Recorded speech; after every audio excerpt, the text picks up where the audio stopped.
दोस्तों, एक बार की बात है जब महात्मा बुद्ध अपने सभी शिष्यों को उपदेश दे रहे थे। तभी उसी वक्त आनंद भी वहीं पर उपस्थित थे। उन्होंने महात्मा बुद्ध से पूछा, हे बुद्ध, हमारे जीवन में दुख क्यों आता है?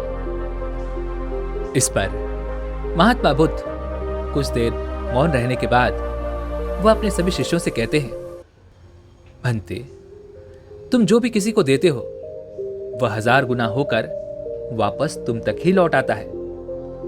यदि तुम किसी को सुख देते हो तो वह 1000 गुना ज्यादा होकर वापस तुम तक लौट ही आएगा, और वहीं पर यदि तुम किसी को दुख देते हो तो वह भी 1000 गुना होकर वापस तुम तक ही लौट आएगा। इसलिए हो सके तो दूसरों को सुख देने की कोशिश करो, और यदि तुम उसे सुख नहीं भी दे सकते तो कोई बात नहीं, लेकिन उसे दुख मत दो, क्योंकि वह 1000 गुना होकर एक दिन तुम तक ही लौट आएगा। जो तुम्हारा है वह तुम तक वापस आ ही जाएगा, क्योंकि वह तुम्हारी चीज है और तुम ही उसके मालिक हो। इसलिए वह चीज एक बार फिर से तुम तक लौट आती है।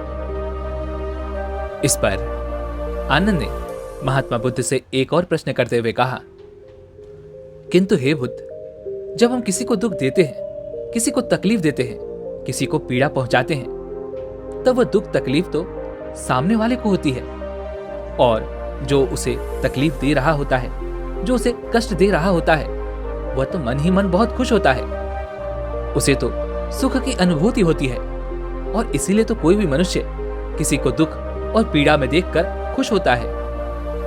और ऐसी अवस्था में जब हमने किसी को कोई चीज दे दी है तो वह हमें वापस कैसे मिलेगी, और वह भी 1000 गुना होकर? भला ये कैसे संभव है? आनंद के इस प्रश्न का जवाब देते हुए महात्मा बुद्ध आनंद से कहते हैं, आनंद, इस दुनिया का निर्माण एक बीज से हुआ है। जिस प्रकार एक बीज को जमीन में लगा देने से एक विशाल वृक्ष सामने प्रकट होता है, और फिर उस वृक्ष पर फल लगते हैं, और फिर उन्हीं फलों में अनेकों बीज उत्पन्न होते हैं, और वह भी 1000 गुना ज्यादा। और एक बार फिर से उन्हीं बीजों के माध्यम से विशाल वृक्ष बनते हैं, और उन्हीं वृक्षों से फल मिलते हैं, और फिर से उन फलों से बीज प्राप्त होता है। इसी तरह ये बार बार 1000 गुना होता ही चला जाता है। इस पर आनंद महात्मा बुद्ध से कहते हैं, किंतु हे बुद्ध, ये तो हमारा मन है। भला हमारे मन में यह प्रक्रिया कैसे काम करती है? इस पर महात्मा बुद्ध आनंद से कहते हैं, आनंद, जब हम किसी को दुख देते हैं, किसी को पीड़ा पहुंचाते हैं, किसी को कष्ट दे रहे होते हैं, तो ठीक उसी वक्त हमारे मन में भी एक बीज बोया जाता है, और वह बीज हम खुद ही बोते हैं, क्योंकि जो भी हमारे मन में होता है वही हम दूसरों को दे पाते हैं। अर्थात यदि हमारे मन में सुख होगा तो हम सुख ही दूसरों को दे पाएंगे, यदि हमारे भीतर दुख होगा तो हम दुख ही दूसरों को देंगे। अर्थात जो हमारे पास है वही हम दूसरों को दे पाते हैं, और जैसे ही हम दूसरों को दुख, पीड़ा या कष्ट देते हैं, वैसे ही एक बीज हम अपने मन में भी बो देते हैं। अब जरा तुम खुद ही सोच लो कि जब वह बीज एक विशाल वृक्ष का रूप लेगा और उस पर फल लगेंगे, और उन फलों से एक बार फिर से बीज पैदा होंगे, और उन बीजों से एक बार फिर से विशाल वृक्ष तैयार होंगे, और उन वृक्षों से एक बार फिर से फल और फलों से बीज निर्मित हो जाएंगे, और उस दौरान तुम अपने मन के द्वारा ही दंडित किए जाओगे। इस पर आनंद महात्मा बुद्ध से एक बार फिर प्रश्न करते हुए कहते हैं, हे बुद्ध, तो इसका अर्थ क्या हुआ? क्या इसी प्रकार किसी दूसरे को सुख देने पर हमें सुख भी मिलता है? इस पर महात्मा बुद्ध आनंद से कहते हैं, आनंद, जब हम किसी को सुख देते हैं, किसी को खुशी देते हैं, किसी के चेहरे पर हम मुस्कुराहट लाते हैं, तो उसका एक बीज हमारे मन में भी बोया जाता है और वह बोने वाले हम ही होते हैं। और वह भी विशाल वृक्ष का रूप लेता है और उस विशाल वृक्ष से फल, फल से बीज, उन बीजों से एक बार फिर से वृक्ष, फल और बीज। ठीक इसी प्रकार ये प्रक्रिया चलती रहती है और वह सुख 1000 गुना होकर हम तक वापस लौट आता है। इस पर आनंद महात्मा बुद्ध से कहते हैं, हे तथागत, क्या कोई ऐसा मार्ग है जिससे मैं इसे अनुभव कर सकूं? इस पर महात्मा बुद्ध आनंद से कहते हैं, भंते, इसके लिए तुम्हें मेरे साथ चलना होगा। इतना कहकर महात्मा बुद्ध अपने स्थान से खड़े हो गए और आनंद भी उनके साथ चलने के लिए पूरी तरह से तैयार थे। महात्मा बुद्ध आनंद को लेकर एक दूसरे स्थान के लिए चल पड़े। काफी देर यात्रा करने के बाद उन्हें रास्ते में एक भूखा व्यक्ति नजर आया। उस भूखे व्यक्ति की ओर इशारा करते हुए महात्मा बुद्ध आनंद से कहते हैं, आनंद, वो देखो, एक बूढ़ा और भूखा व्यक्ति वहां पर बैठा हुआ है। एक काम करो, तुम उसके पास जाओ और उसे भोजन दो और देखो वापस में तुम्हें क्या मिलता है। जो भी तुम्हें मिले मुझे आकर तुम जरूर बताना। आनंद महात्मा बुद्ध की बात मान लेते हैं। वह उस बूढ़े और भूखे व्यक्ति के पास जा पहुंचते हैं और उस भूखे व्यक्ति से कहते हैं, क्या आप भूखे हैं? अगर हां, तो आप चाहें तो मेरे पास कुछ भोजन है, मैं आपको वो दे सकता हूं और आप उस भोजन को ग्रहण कर सकते हैं और अपनी भूख शांत कर सकते हैं। इस पर वो बूढ़ा व्यक्ति आनंद से कहता है, हे महात्मा, मैं बहुत भूखा हूं, मुझे बहुत जोरों की भूख लगी है। अगर आप मुझे भोजन देंगे तो मैं आपका बहुत आभारी रहूंगा। आनंद ने मुस्कुराते हुए उस बूढ़े व्यक्ति को भोजन थमा दिया। इस पर वो बूढ़ा व्यक्ति आनंद से कहता है, सुखी रहो, खुश रहो। इसके बाद आनंद वापस महात्मा बुद्ध के पास लौटे। इस पर महात्मा बुद्ध ने आनंद से पूछा, आनंद, तुम्हें वहां पर क्या प्राप्त हुआ? इस पर आनंद थोड़ा सा उदास स्वरों में महात्मा बुद्ध से कहते हैं, हे तथागत, मुझे तो वहां पर कुछ भी प्राप्त नहीं हुआ। उस बूढ़े व्यक्ति ने मुझे कुछ भी नहीं दिया। इस पर महात्मा बुद्ध मुस्कुराने लगे और आनंद से कहते हैं, आनंद, यही तो हमारी समस्या है कि हमें कुछ मिल भी जाता है और हमें पता तक नहीं चलता। इसी कारण हम दूसरों को दुख ज्यादा देते हैं और सुख कम देते हैं। आनंद महात्मा बुद्ध की यह बात सुनकर समझ नहीं पा रहा था। तभी आनंद महात्मा बुद्ध से कहते हैं, हे तथागत, आप क्या कहना चाहते हैं? मैं आपकी बात समझ नहीं पाया। इस पर महात्मा बुद्ध मुस्कुराते हुए आनंद से कहते हैं, आनंद, जब तुमने उस बूढ़े व्यक्ति को भोजन दिया, उन्हें भोजन कराया, तो क्या तुम्हें सुख की अनुभूति नहीं हुई? क्या तुम्हें भीतर से एक खुशी की तरंगे महसूस नहीं हुई? क्या तुम्हें तनिक भी अच्छा नहीं लगा? और क्या उस व्यक्ति ने तुम्हें जाते वक्त आशीर्वाद नहीं दिया? इस पर आनंद जवाब देते हुए महात्मा बुद्ध से कहते हैं, हाँ, मुझे बहुत खुशी हुई। अंतर्मन में एक परम सुख का अनुभव हुआ और उस बूढ़े व्यक्ति ने मुझे आशीर्वाद भी दिया। इस पर महात्मा बुद्ध आनंद से कहते हैं, भंते, यही तो मैं कह रहा हूं कि यहां से तुम्हें 2 बीज प्राप्त हुए हैं और केवल अभी तो तुम्हें बीज मिले हैं और उन बीजों से ही तुम्हें इतनी खुशी हो रही है, जबकि अभी तो ये बीज मात्र ही हैं। जब ये विशाल वृक्ष का रूप लेंगे तो तुम्हें 1000 गुना उससे भी ज्यादा सुख प्राप्त होगा। आनंद को महात्मा बुद्ध की बात समझ में आ चुकी थी। तभी महात्मा बुद्ध आनंद से कहते हैं, भंते, और आगे चलो। इतना कहकर महात्मा बुद्ध और आनंद मार्ग में आगे चल पड़ते हैं। कुछ दूर और यात्रा करने के बाद रास्ते में एक गरीब व्यक्ति बैठा हुआ था, जिसके पास कुछ धन था और वह उस धन से अपने परिवार के लिए भोजन खरीदना चाहता था। तभी उस गरीब व्यक्ति की ओर इशारा करते हुए महात्मा बुद्ध आनंद से कहते हैं, आनंद, तुम्हें वो गरीब व्यक्ति नजर आ रहा है? इस पर आनंद जवाब देते हुए कहते हैं, हाँ बुद्ध, मुझे वह गरीब व्यक्ति नजर आ रहा है। इस पर महात्मा बुद्ध आनंद से कहते हैं, देखो, उसके पास कुछ धन है और मुझे ऐसा प्रतीत हो रहा है कि वह अपने परिवार के लिए उस धन से भोजन लेना चाहता है। इसलिए तुम एक काम करो, उस गरीब व्यक्ति के पास जाओ और उसका धन छीन कर ले आओ। आनंद को महात्मा बुद्ध की बात समझ नहीं आई, लेकिन फिर भी उन्होंने महात्मा बुद्ध की बात मान ली और वह उस गरीब व्यक्ति के पास पहुंचे। कुछ देर उसे निहारा और फिर वह वापस महात्मा बुद्ध के पास वापस लौट आए। इस पर महात्मा बुद्ध आनंद से कहते हैं, क्या हुआ बंते, तुम उस गरीब व्यक्ति का धन छीनकर नहीं लाए?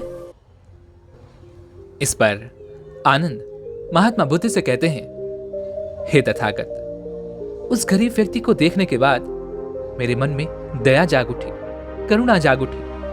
उसका धन छीन लेने के विचार से ही मेरा मन दुखी होने लगा था, और यदि मैंने उसका धन छीन लिया होता तो वह गरीब व्यक्ति मुझे श्राप दे देगा, मुझे बद्दुआएं दे देगा और यह मुझसे नहीं हो पाएगा।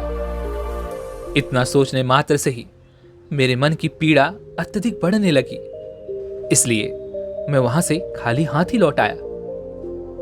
इस पर महात्मा बुद्ध आनंद से कहते हैं, हे आनंद, मैं तुम्हें यही तो समझाना चाहता हूं, यदि हम बुराई करते हैं तो बुराई का बीज हमारे मन में भी पड़ जाता है। बुराई भले ही हम दूसरों के साथ करते हैं, पर बीज हमारा मन भी ग्रहण करता है। वह सब जिनके साथ कुछ बुरा होता है या हम बुरा कर सकते हैं, वह इसके बदले में हमें कभी आशीर्वाद नहीं देंगे, वह इसके बदले में हमें कभी भी खुशियां नहीं देंगे। वह जो देंगे वह होगा श्राप, और वह जो भी होगा वह बुरा ही होगा। और ये दोनों बीज जब हमारे मन में पड़ जाते हैं तो वह फिर से 1000 गुना का हिसाब चलने लगता है, और इसे रोक पाना बहुत मुश्किल है। तुम इसे चाहकर भी रोक नहीं सकते, क्योंकि यह तुम्हारे कर्मों में लिख दिया गया है। इसलिए अपने कर्मों पर ध्यान देना चाहिए। वह व्यक्ति चाहे कोई भी क्यों ना हो, वो चाहे कोई राजा हो या कोई रंग, उसे अपने कर्म सोच समझ कर करने चाहिए। अन्यथा जो चीज उसने किसी को दी है, वह चीज उसे भी वापस 1000 गुना होकर ही मिलेगी, और वह इसके लिए कुछ नहीं कर सकता। वह चाहकर भी इसे बदल नहीं सकता। आगे महात्मा बुद्ध आनंद को समझाते हुए कहते हैं, हे आनंद, इसलिए कर्म बहुत सोच समझ कर करने चाहिए, क्योंकि तुम्हारे कर्म तुम पर बोझ भी बन सकते हैं और तुम्हारी शक्ति भी। यदि तुम अच्छे कर्म करोगे तो तुम्हें सुख मिलेगा, यदि तुम बुरे कर्म करोगे तो तुम्हें दुख से कोई नहीं बचा सकता। इस पर आनंद दोनों हाथ जोड़कर महात्मा बुद्ध से कहते हैं, हे तथागत, मुझे आपकी सारी बातें अच्छी तरह समझ में आ चुकी हैं। मैं ये समझ चुका हूं कि इंसान को हमेशा अच्छे कर्म करने चाहिए। उसे कभी भी किसी के प्रति मन में ईर्ष्या, द्वेष या जलन जैसी भावनाएं नहीं रखनी चाहिए। उसे हमेशा दूसरों के लिए अच्छा सोचना चाहिए। यदि वह दूसरों के लिए अच्छा करेगा तो उसके साथ भी अच्छा ही होगा, और वह 1000 गुना होकर उसे वापस मिलेगा। किंतु वहीं पर यदि कोई व्यक्ति किसी दूसरे के प्रति मन में ईर्ष्या, जलन, द्वेष जैसी भावना रखता है, वह पल पल उसके लिए गलत सोचता है, वह उसका बुरा करना चाहता है, तो वह अपने लिए ही बुरा कर बैठता है।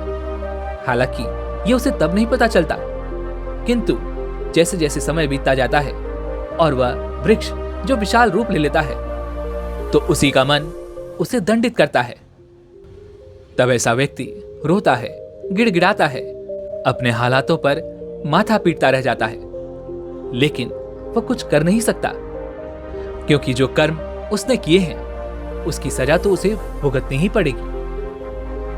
तभी आनंद महात्मा बुद्ध से एक और प्रश्न करते हुए कहते हैं, किंतु हे बुद्ध, मैंने देखा है कि कई लोग ऐसे भी हैं जो लोगों को दुख देते हैं, प्रताड़ित करते हैं, उन्हें पीड़ा देते हैं, लेकिन फिर भी वो बहुत खुश है, ऐसा क्यों?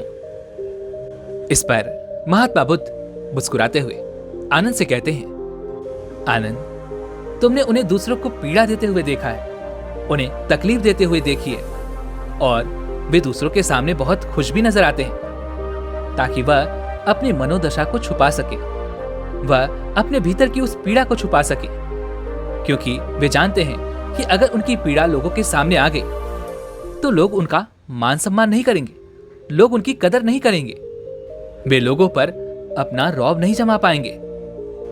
इसलिए वे लोग दूसरों के सामने हंसते मुस्कुराते रहते हैं, वे लोगों के सामने खुश होने का नाटक करते हैं, किंतु भीतर ही भीतर जो भी उन्होंने किया है उसकी पीड़ा उन्हें सताती रहती है।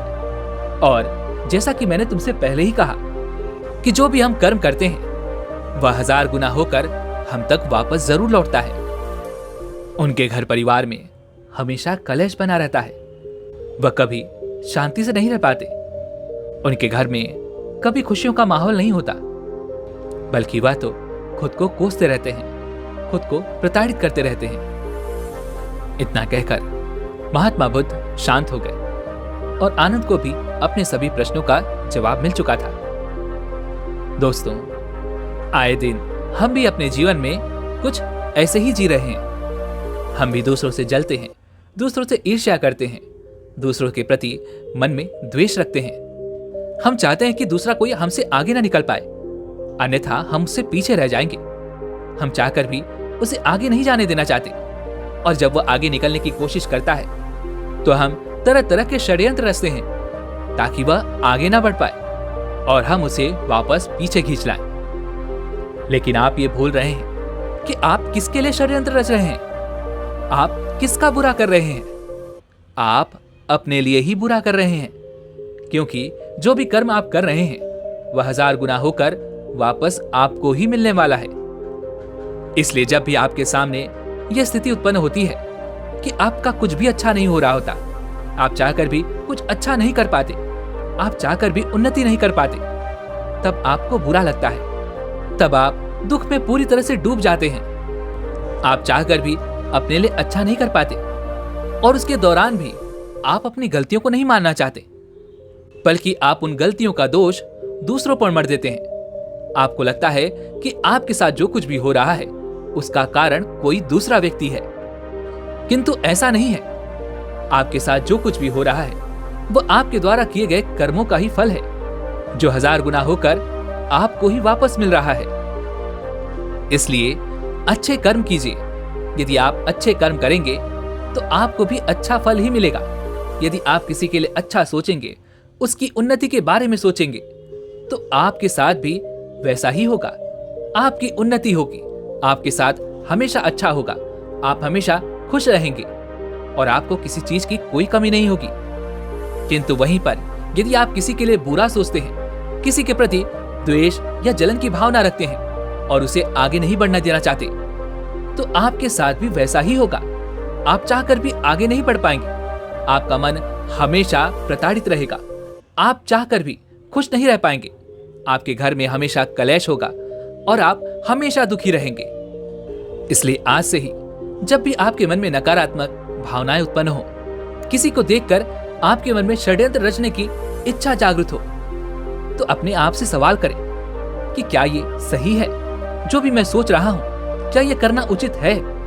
यदि आप थोड़ा भी जागरूक होंगे तो आपके भीतर से एक ही आवाज आएगी, नहीं, ऐसा करना बिल्कुल भी उचित नहीं है। इससे बेहतर है कि हम अपने कर्मों पर ध्यान दें, अपने कार्यों पर ध्यान दें, अपनी उन्नति पर ध्यान दें। किंतु हम में से अधिकांश लोग अपने भीतर की इस आवाज को पूरी तरह से दबा देते हैं और वह जलन की उस आग में इस प्रकार जल रहे होते हैं कि उस भावना को ही वो अपना लेते हैं और उसी में पूरी तरह से डूब जाते हैं। और ना चाहते हुए भी वह अपने लिए बुरे कर्म करते हैं। वह ना चाहते हुए भी अपने लिए बुरा करते हैं, बुरा सोचते हैं, और इसी कारण वे जीवन में कभी आगे नहीं बढ़ पाते। इसीलिए कहा जाता है, अच्छा सोचे, अच्छा देखे और अच्छा सुने। वैसे उम्मीद है कि आपने आज की इस वीडियो से जरूर कुछ न कुछ अच्छा ही समझा होगा और अच्छा ही सीखा होगा। तो इसी के साथ में इस वीडियो को लाइक और अपने दोस्तों के साथ शेयर भी जरूर कीजिएगा, और हमें सपोर्ट करने के लिए चैनल को सब्सक्राइब और घंटी बटन को जरूर दबा दीजिएगा। चलिए मिलते हैं अगली वीडियो में, तब तक के लिए अपना ख्याल रखें। धन्यवाद।